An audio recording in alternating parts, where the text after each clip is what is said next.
తెల్ల చీర కళ్ళ కాటుక ఎర్ర బొట్టు తెల్ల చీర కళ్ళ కాటుక ఎర్ర బొట్టు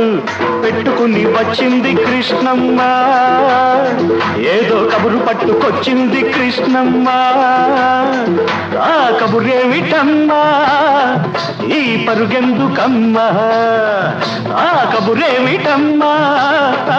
ఈ పరుగెందుకమ్మా